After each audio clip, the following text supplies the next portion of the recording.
Magpapakita ng bagong kumpiyansa ang Converge Fiverr Xers sa pagbubukas ng kampanya sa PBA Season 50 Commissioner's Cup.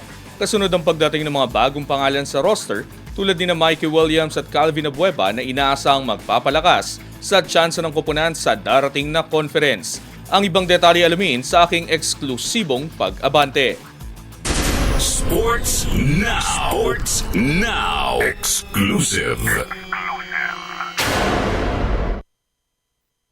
May bagong kumpiyansa ang Converge Fiverr Xers sa pagbubukas ng kanilang kampanya sa paparating na conference ng PBA. Isa sa mga dahilan dito ang pagdating ng mga bagong pangalan sa roster, kabilang ang star guard na si Mikey Williams at ang veteranong forward na si Calvin Abueva. Para kay Arana, malaking tulong ang mga bagong dagdag na ito upang makalagpas na sa quarterfinals ang koponan. Isang yugto na ilang beses na nilang naabot sa mga nakaraang conference. Na-excite talaga ako kasi yun this big for Converge talaga kasi past 3 years talagang puro quarters lang kami, so at least ngayon mas malaki yung chance namin na maputol yung kumbaga yung sumpa ng team namin na sa quarters lang, and mas malaki yung chance na makapunta kami sa goal namin. Kahit may mga bagong pangalan sa lineup, nananatiling nakatuon ang Fiverr Xers sa pagtutulungan ng koponan habang target ang mas malalim na playoff run. One game at a time kami, one step at a time na unahin namin semis and then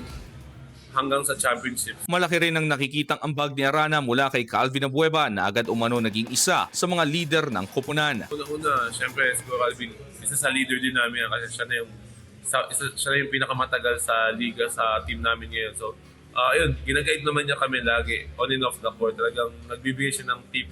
And then, syempre, yung hustle niya and yung energy niya sa team, talagang nandyan. Ramdam na ramdam mo since day one na dumating siya. Sa pagdating naman ni Mikey Williams, inaasahan ng Fiverr Xers na mas lalawak ang opensiba ng koponan. Ayon kay Arana, makakatulong ang scoring ability ng guard upang magbigay ng mas maluwag na spasyo sa loob para sa kanya at sa kapwa big man na si Justin Baltazar. Masaya kami, lalo na dumating nga yung sila Mikey, sila Calvin, kasi mas ma-space nila yung floor eh. Kumaga, mas maliless sa amin yung like double, or kasi pag dinoble nila kami, kahit sino doon kayang umiscore. So, mas matutulungan nila kami na mas lumuwag sa ilalim. Sa pagbubukas ng conference, haharapin ng Converge ang Macau Black Knights habang umaasa ang Fiverr Xers na ang kanilang pinalakas na lineup ay magbibigay ng mas matinding hamon sa liga.